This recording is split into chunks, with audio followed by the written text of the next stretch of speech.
તાલુકાના બાપલા ગામે રહેણાંકના પ્લોટ પર શોપિંગ સેન્ટર બનાવી દેવામાં આવ્યું છે, છતાં તેના પર કાર્યવાહી કરવા કયો ગ્રહ નડે છે?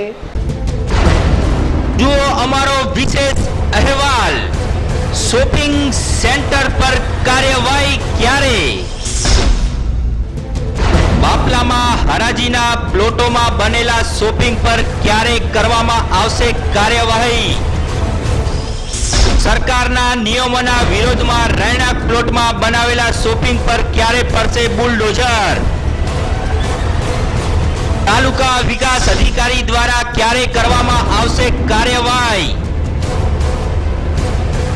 સરકારના નિયમોની 80 થી 83 કરી બનાવવામાં આવ્યું શોપિંગ સેન્ટર।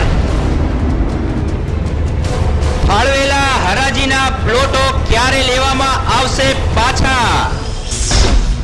ધાનેરા તાલુકાના બાપલા ગામે બિલ્ડર દ્વારા હરાજીના પ્લોટમાં રહેણાંકના પ્લોટમાં શોપિંગ સેન્ટર બનાવવામાં આવ્યું છે અને આ શોપિંગ સેન્ટરના વિરોધમાં અરજીઓ પણ ઉચ્ચ કક્ષામાં આપવામાં આવી છે અને તાલુકા વિકાસ અધિકારી મફતલાલ જોશીએ પણ અરજીઓ આપવામાં આવી છે, છતાં પણ કાર્યવાહી કરવામાં આવતી નથી।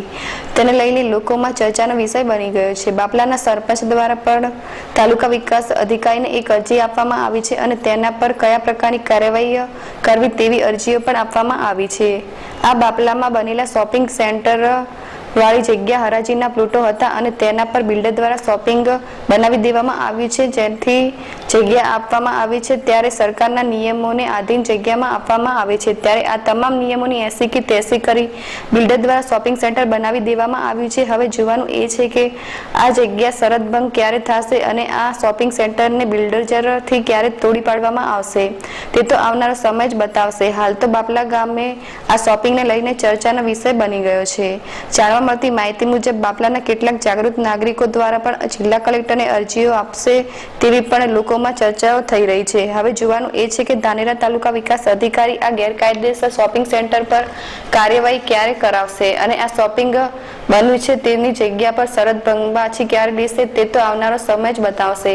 હાલ તો આ વિવાદ લટકતી તલવાર જેવો લાગી રહ્યો છે। ધાનેરામાં